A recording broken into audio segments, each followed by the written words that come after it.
Hi guys, I will show you on this video how to install and use IBO Player on a Samsung Smart TV. So first you will need to click on the home button, which is on the middle of the remote control. So you click on it, then you go to apps, and here you go up to app search. Then you look for IBO Player. So I will type IBO, then add a space, and I can't see my app, so it's the third one. I will select it, then click on install, wait for it to get installed, and once it's installed, click on open.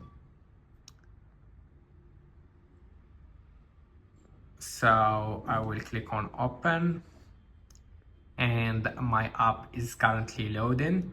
So to make this app working, you will need a playlist. You can't buy the playlist from the website that you can't find on the first comment. You can also find the link of this website in the description of this video.